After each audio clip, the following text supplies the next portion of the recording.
Okay, and this reading today is going to be on wisdom. I am going to read starting at Wisdom of Solomon, chapter 6, verse 9, and I'm going to read through 25 and just continue on through chapter 7. This Wisdom of Solomon, chapter 6, verse 9. Unto you, therefore, O kings, do I speak, that ye may learn wisdom and not fall away. For they that keep holiness holy shall be judged holy, and they that have learned such things shall find what to answer. Wherefore, set your affections upon my words, desire them, and ye shall be instructed. Wisdom is glorious, and never fadeth away. Yea, she is easily seen of them that love her, and found of such as seek her. She prevented them that desire her, in making herself first known unto them. Whosoever seeketh her early shall have no great travail, for he shall find her sitting at his doors. To think therefore upon her is perfection of wisdom, and whoso watcheth for her shall quickly be without care.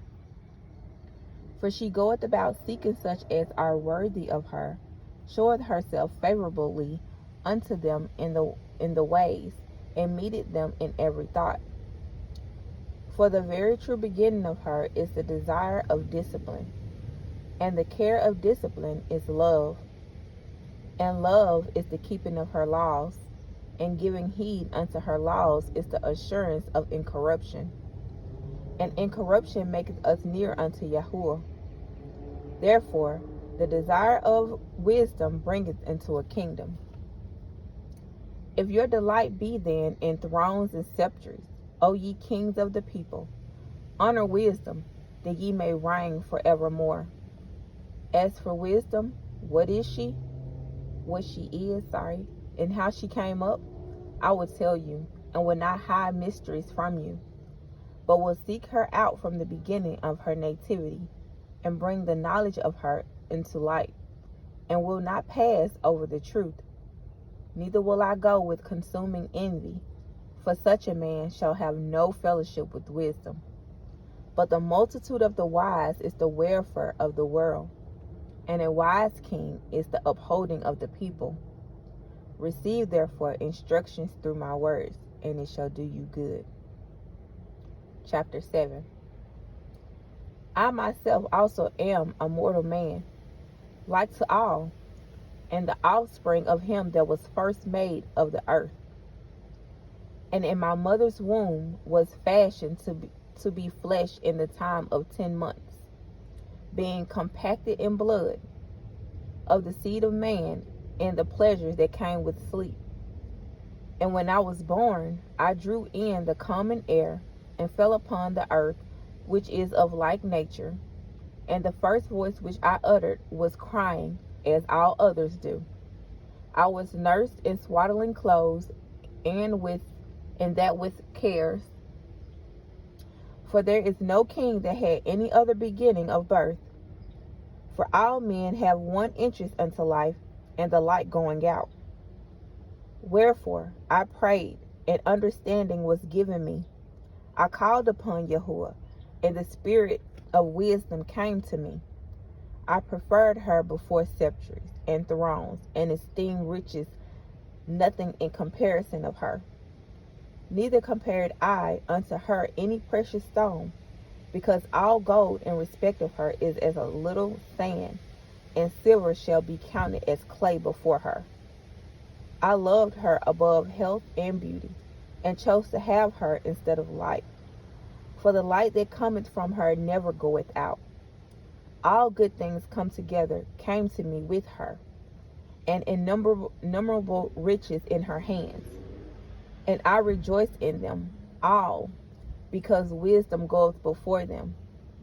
And I knew not that she was the mother of them. I learned diligently, and do communicate her liberally.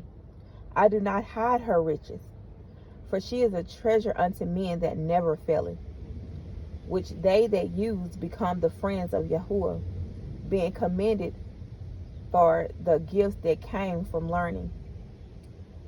Yahuwah hath granted me to speak as I would, and conceive as is meet for the things that are given me, because it is he that leadeth unto wisdom, and directeth the wise.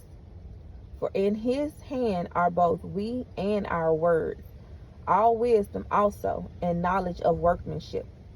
For he hath given me certain knowledge of the things that are, namely to know how the world was made, and the operation of the elements, the beginning, ending, and midst of the times, the alteration of the turning of the sun, and the changing of seasons, the circuits of years, the position of stars, the natures of living creatures, and the furies of the wild beasts, the violence of winds, and the reasonings of men, the diversities of plants, and the virtues of roots, and all such things as are either secret or manifested, them I know. For wisdom, which is the worker of all things, taught me. For in her is an understanding spirit, holy, one only, manifold, subtle, lively, clear, undefiled, plain, not subject to hurt, loving the things that is good, quick, which cannot be letted, ready to do good, kind to man, steadfast, sure, free from care, having all power, overseeing all things, and going through all understanding, pure and most subtle spirits. For wisdom is more moving than any motion. She passeth and goeth through all things by reason of her pureness. For she is the breath of the power of Yahuwah, and a pure influence flowing from the glory of the Almighty. Therefore can no defiled thing fall into her. For she is the brightness of the everlasting light, the unspotted mirror of the power of Yahuwah, and the image of his goodness. And being but one, she can do all things, and remaining in herself, she maketh all things new, and in all ages entering into holy souls. She maketh them friends with Yahuwah and prophets. For Yahuwah loveth none but him that dwelleth with wisdom. For she is more beautiful than the sun, and above all the order of stars. Being compared with the light, she is found before it. For after this cometh night, but vice shall not prevail against wisdom. That was Wisdom of Solomon, chapter 6, started verse 9 through 25, in chapter 7.